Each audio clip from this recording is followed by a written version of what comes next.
میں کیا بتاؤں، جب حالات آتے ہیں نا لوگوں پر تو لوگ اپنے اعمال کو دیکھتے ہیں، لوگ اپنے اعمال کو دیکھتے ہیں. اجی ہم تو نماز بھی پڑھتے ہیں پھر بھی ایسا ہو رہا ہے. عجیب بات ہے، کمائی میں حکم توڑتے ہیں، نماز میں برکت دیکھتے ہیں. کمائی میں حکم توڑتے ہیں، نماز میں برکت دیکھتے ہیں. کمائی میں حکم توڑتے ہیں، نماز میں برکت دیکھتے ہیں. پھر یہ شکایت کرتے ہیں کہ جی نماز بھی پڑھتے ہیں ہم تو پھر بھی دکان پہ ناجائز قبضہ کر لیا کسی نے، دکان پہ جھوٹا مقدمہ ڈال دیا. اجی میں تو نماز پڑھ کے نکل رہا تھا مسجد سے، میری تو کوئی غلطی تھی نہیں. اس زمانے کے سارے بے عقل ہیں وہ جو سمجھتے ہیں کہ مسلمان مظلوم ہے، جو سمجھتے ہیں کہ مسلمان مظلوم ہے. بے عقل لوگ ہیں، بے عقل ہیں وہ لوگ جو سمجھتے ہیں مسلمان مظلوم ہے. جب تک مسلمان اپنے آپ کو مظلوم سمجھتا رہے گا پریشان رہے گا. یوں نہیں کہ مظلوم سمجھنے سے مدد آ جائے گی. مسلمان کی مدد جب ہوگی اللہ کی طرف سے جب مسلمان اپنے آپ کو ظالم سمجھ لے. جب تک مسلمان آپ کو مظلوم سمجھتا رہے گا اللہ کی مدد نہیں آئے گی. جب تک مسلمان اپنے آپ کو مظلوم سمجھتا رہے گا اللہ کی مدد نہیں آئے گی. میں تم سے ساری حضرت کی باتیں نقل کر رہا، بیانات پڑھا کر مولانا حفیظ صاحب کے تو پتہ چلے گا حضرت کیا چاہتے تھے. جب تک مسلمان اپنے آپ کو مظلوم سمجھتا رہے گا اللہ کی مدد نہیں آئے گی. جس دن اپنے آپ کو ظالم سمجھ لے گا اسی دن مدد آ جائے گی. اسی دن جس دن اپنے آپ کو ظالم سمجھ.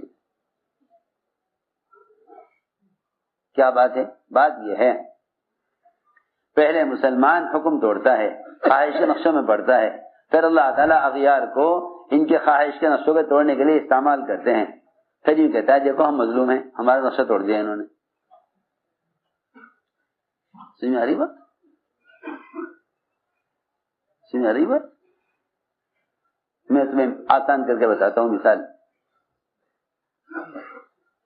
ایک آدمی نے خوب لوگوں کے حق مارے، خوب لوگوں کے حقوق مارے، حق مار مار کے پیسے جمع کیا.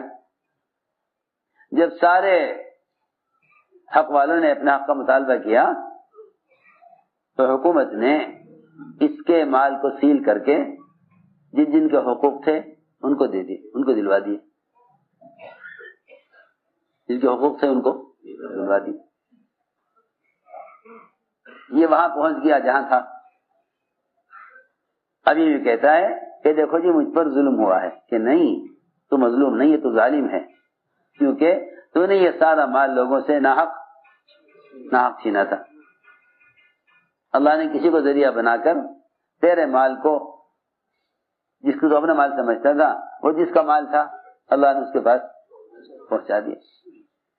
اب اگر یہ کہ ہاں واقعی میں نے ظلم کیا، اللہ اکبر، کامل ترین نماز ابو بکر صدیق کی نماز ہے. لیکن فرمایا حضور اکرم صلی اللہ علیہ وسلم نے کہ ابو بکر جب تو نماز سے بالکل فارغ ہونے لگو تو سلام پھیرنے سے پہلے یوں کہنا ظلمت نفسی ظلما کثیر. یہاں تو مسلمان نماز چھوڑ کر بھی ظالم نہیں، وہاں ابو بکر کامل نماز پڑھ کے بھی کہہ رہے میں ظالم ہوں. سوچو ذرا، غور کرو میں کیا کہہ رہا. یہاں تو مسلمان نماز چھوڑ کر بھی ظالم نہیں، اپنے آپ کو کیا کہے گا؟ مظلوم ہی کہے گا. جی کیا مظلوم کہ جی کیا کریں، ہمارا ملک، ہماری جگہ، ہم سے کہہ رہے تم یہاں کے نہیں. اللہ اکبر. اللہ تعالی نے ساری دنیا کی زمین کو اس امت کے لیے سجدگاہ بنایا. سوچو میں کیا کہہ رہا. پچھلی امتیں ان کے لیے لازم تھا کہ وہ اپنے معبد میں عبادت کریں. یہ اس امت کی خاصیت ہے، یہ اس امت کی خاصیت ہے کہ اللہ نے اس امت کے لیے ساری دنیا کی مسجد کو، ساری دنیا کی زمین کو سجدگاہ بنا دیا. جعلت لی الارض مسجدا وطہورا، یہ اس امت کی خاصیت ہے. بیت اللہ سے بلبلہ اٹھایا، بیت اللہ سے پانی کا بلبلہ اٹھایا. پہلے پانی ہی پانی تھا، خشکی کہیں نہیں تھی. جس جگہ بیت اللہ ہے، بیت اللہ کے بالکل وسط سے، درمیان سے پانی کا بلبلہ اٹھایا، اس سے ساری دنیا میں زمین کو پھیلایا. معلوم ہوتا ہے کہ جب زمین کا وجود میں آنا بیت اللہ کے وسط سے ہے، اور بیت اللہ ساری دنیا کے سجدہ کرنے والوں کا کی سجدے کے جو ہے سجدے کا رخ ہے. معلوم ہوتا ہے کہ ساری دنیا عبادت کے لیے، ساری زمین عبادت کے لیے ہے. سوچو تو صحیح. اللہ اکبر. معلوم ہوتا ہے کہ مسلمان کی سجدہ گاہ پوری دنیا کی زمین ہے.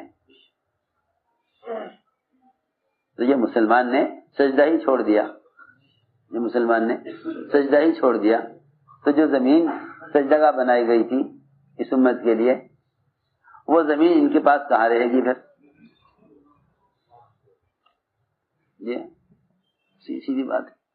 عبرت لیتے نہیں حالات سے. ابھی تک سب کے ذہن میں یہ ہے حکام بدلیں گے حالات بدلیں گے، سب کے ذہن میں یہ ہے حکام بدلیں گے حالات بدلیں گے. میں نے عرض کیا کہ اس زمانے کا مسلمان اپنے آپ کو مظلوم سمجھ رہا ہے، اور جب تک مظلوم سمجھتا رہے گا اللہ کی مدد آئے گی نہیں. جس دن کہہ دے گا ہاں میں ظالم ہوں، اس دن اللہ تعالیٰ اس پر مہربان ہو جائیں گے کہ میرے بندے نے اپنے جرم کا اعتراف کر لیا. جرم کا اعتراف اپنے آپ کو ظالم کہنے میں ہے، مظلوم کہنے میں نہیں ہے. جرم کا اعتراف کس میں ہے؟ اپنے آپ کو ظالم کہنے. اس کو میں عرض کر رہا تھا کہ یہاں تو نماز چھوڑ کر بھی اپنے آپ کو ظالم نہیں کہتا. وہاں ابو بکر رضی اللہ تعالیٰ عنہ سب سے کامل نماز، اگر نبی کے بعد کسی کی نماز کامل نماز ہے تو وہ ابو بکر کی نماز ہے. وہ نماز ابو بکر کی نماز کامل نماز ہے. وہ اس نماز کے اختتام پر کہہ رہے ہیں ظلمت نفسی ظلمن کثیر، میں نے تو ظلم کے پہاڑ توڑ لیے. کہ ایسے کیا ظلم کیا، کیا ظلم ہو گیا کہ اللہ کی عبادت کا حق نہیں ادا ہوا. یہاں نماز چھوڑ کر بھی ظالم نہیں، وہ وہاں کامل نماز پڑھ کر بھی اپنے آپ کو ظالم کہہ رہے. میں عرض کرنا چاہتا ہوں، سمجھ میں آئی بات؟ کہاں سمجھ میں آئے گی؟ آدھی بات کاٹیں گے، آدھی بات لیں گے اور جا کے پوچھیں گے باہر لوگوں سے کہ بھائی یوں کہا ہے. ہاں یہ کھیل بن گیا ہے. بجائے اس کی پوری بات کو سمجھ کر کسی نتیجے پر پہنچو. یہ مزاج بن گیا. میں اس سے عرض کر رہا کہ آدمی عمل کرتے کرتے پکڑا جاتا ہے. حضرت مثال لے کر فرماتے تھے نماز پڑھ کر نکل رہا تھا مسجد سے، پکڑ کے لے گئے. سب چیخیں گے، سب چلاویں گے، یہ خود بھی پریشان ہوگا کہ جی بالکل بے گناہ پکڑا ہوا ہے. بالکل کیا اللہ کو کیا پڑھی، اللہ کو کیا پڑھی کہ مسلمانوں کو بے گناہ حالات میں گرفتار کریں. ما یغفر اللہ بعذابکم ان شکرتم وآمنتم.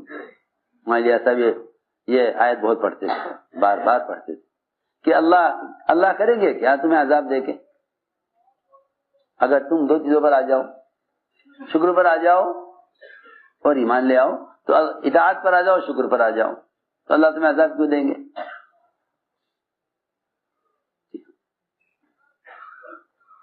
مسلمان شکایت کرتا ہے کہ بالکل بے گناہ پکڑا گیا ہوں.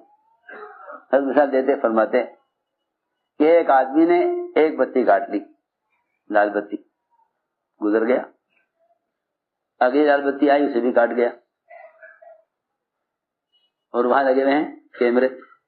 آج کل تو کیمرے لگے ہوتے ہیں نا. یہ خوش کہ چلو یہاں سے بچ گیا، یہاں سے بچ گیا، اگلی تیسری بتی پر لال بتی پر آ کے ٹھہر گیا، اسے نہیں کاٹا. یہاں اطاعت پر ہے، یہاں اطاعت پر ہے. کھڑا ہوا تھا، پولیس والے آئے پکڑ کے لے گئے، ادھر آ جاؤ. سارے دیکھنے والے کہہ رہے دیکھو یہ ظلم ہے، ہمارے سامنے کی بات ہے، ہم سب دیکھ رہے تھے، وہ لال بتی پر کھڑا ہوا تھا بیچارہ، اسے لگے پکڑ کے. جی ہاں، کیونکہ پیسے کمانے ہیں ان کو، تو کیا کرنے، پیسے کمانے ہیں، بیچارہ دیکھو لے گئے پکڑ کے. تم تو دیکھ رہے سارے کہ لال بتی پہ کھڑا ہوا ہے، وہ دیکھ رہے ہیں دور سے کہ بھئی یہ 2 بتیاں کاٹ کے آیا ہے. اس پر نہیں پکڑ رہے کہ یہاں کھڑا ہوا تھا، اس پر پکڑ رہے ہیں کہ 2 بتیاں پہلے کاٹ کے آیا ہے. اس لیے میں عرض کر رہا، مومن وہ ہے جب کوئی حال آئے گا اپنے زمانے کو، پچھلے گزرے ہوئے زمانے کو دیکھے کیا کر کے آئے. تو حالات عبرت کے لیے ہوتے ہیں. جو حالات کو اسباب سے جوڑ دیتے ہیں وہ عبرت نہیں لیتے، وہ کہتے ہیں ہم مظلوم ہیں. جو حالات کو اعمال سے جوڑ لیں انہیں عبرت ہو جاتی ہے. وہ اللہ کے سامنے حالات کی وجہ سے توبہ کر کے اپنے آپ کو ظالم قرار دے کر توبہ کر لیتے ہیں. یہ تھی بات. اس لیے میرے دوستوں عزیزوں، سب سے بنیادی بات یہ ہے کہ ایمان سیکھو. ایمان اور مومن واقعی وہی ہے کہ جس کو جو حالات سے عبرت لے، حالات سے عبرت لے. میں کیا بتاؤں، ہم سمجھتے ہیں حالات مصیبت ہیں، حالانکہ حالات نعمت ہیں. حالات نعمت ہیں. لوگ سمجھے حالات مصیبت ہیں، حالات نعمت ہیں. اللہ نے انسان کے جسم کو ایسا بنایا، میں عرض کرتا ہوں ایک بات، اللہ نے انسان کے جسم کو ایسا بنایا کہ اس کے جسم میں جو چیز خراب ہوگی یا بیمار ہوگی اس میں درد ہوگا، اس میں درد ہوگا. یہ درد فوراً متوجہ کرے گا کہ تمہارے گردے میں پتھری ہے. اگر پتھری سے گردے کا درد نہ ہو، میں مثال دے رہا ہوں آسان کرنے کے لیے بات کو، سارے بیان کا خلاصہ ہے یہ. اگر گردے میں پتھری سے درد نہ ہو تو گردے کے فیل ہونے کا پتہ ہی نہ چلے. چھوٹی سی پتھری کتنی سی کہے میں گردے میں، اور درد کتنا درد سخت ہوتا ہے جانتے ہو؟ اللہ، تڑپ کے رہ جائے آدمی. گردے کا درد بڑا مشہور ہے. دل کی رگیں بند ہو رہی ہیں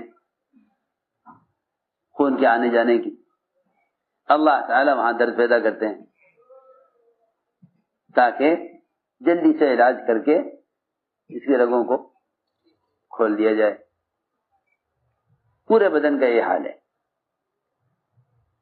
پورے بدن کا یہ حال ہے. ذرا سا بولنے میں فرق آیا، ڈاکٹر کہتے ہیں کہ اسٹروک ہوا ہے دماغ میں، ذرا جلدی سے علاج کرو، دماغ میں اسٹروک ہوا ہے. بس یہ بات میں یاد کر رہا کہ یہ ایک اللہ نے انسان کے جسم میں نظام رکھا ہے کہ جو عضو بیمار ہوگا اس کی بیماری کا الارم درد سے بجے گا. یہ درد کی وجہ سے علاج کرائے گا. درد کیسے علاج کرائے گا؟ اگر درد نہ ہو پتہ ہی نہیں چلے گا کیا ہو رہا اندر. بس اسی طرح زمین و آسمان کے درمیان جتنے بھی حالات ہیں وہ سارے حالات انسان کے کو اعمال کی طرف متوجہ کرنے کے لیے ہیں. سمجھتے تھے یہاں ان حالات سے عبرت لے کر عمل ٹھیک کر لو، ورنہ اسی حال میں قبر تک پہنچ جائے گا. اسی حال میں قبر تک پہنچ جائے گا. اس لیے دوستو عزیزو، نقل حرکت اس لیے ہے چل پھر کر حالات کو دیکھو. ان حالات کو دیکھ کر آج کل کے لوگوں کا حال یہ ہے کہ وہ ان حالات سے بجائے اللہ کے قریب ہونے کے اور دور ہو جاتے ہیں. کیوں؟ کہ وہ حالات کا حل اللہ کے غیر میں تلاش کرتے ہیں. جن کے اسباب غرق ہو جاتے ہیں وہ نئے اسباب تلاش کرتے ہیں. جو بھی نقصان کو اسباب سے جوڑتا ہے نا، وہ اور مزید اسباب لاتے ہیں. وہ کہتے ہیں یہ اسباب صحیح نہیں ہے، اور اسباب لاؤ. پھر اللہ ناکامی لاتے ہیں، پھر کہتے ہیں اور اسباب لاؤ. بعض سے بیچارے ایسے ہیں جو اس سے تنگ آ کر ان کے پاس کوئی سبب نہیں رہتا سوائے خودکشی کے، کہ آخر میں لا کر اپنے آپ کو ختم کر لیتے ہیں، کیونکہ انہیں جب اسباب میں کسی طرح حل نظر نہ آئے گا تو واپس پلٹنے کی تو گنجائش نہیں، آگے کوئی راستہ نہیں، وہ اپنے آپ کو ختم کر لیتے ہیں۔ خودکشی لوگ کرتے ہی جب ہیں جب وہ اسباب کی دنیا میں انتہا کو پہنچ جاتے ہیں، جی انہیں کوئی راستہ نظر نہیں آتا سوائے اس کے کہ دنیا سے نکلیں، حالانکہ دنیا سے نکلنا مسئلے کا حل نہیں ہے، دنیا سے نکلنا مسئلے کا حل نہیں ہے۔ اسے میرے دوستوں عزیزوں، اللہ کے راستے کی نقل و حرکت اس لیے ہے تاکہ تم اللہ کی قدرت کی نشانیوں سے عبرت لو، قدرت کی نشانیوں سے عبرت لو، قدرت کی نشانیوں سے عبرت لو۔ اچھے اور برے حالات علم میں رسوخ پیدا کرنے کے لیے ہیں۔ جو حالات کا مشاہدہ کریں گے اللہ کے راستے میں نکل کر، انہیں معلوم ہوگا کہ نہ ماننے والوں پر کیا عذاب اور کیا نقمتیں ہیں اور ماننے والوں پر کیا نعمتیں ہیں۔ اس سے تمہارا یقین اور کامیابی کا یقین دین کے ساتھ اور بڑھے گا۔ اس سے میرے دوستو عزیزوں، اپنے دین کو لے کر حرکت میں آؤ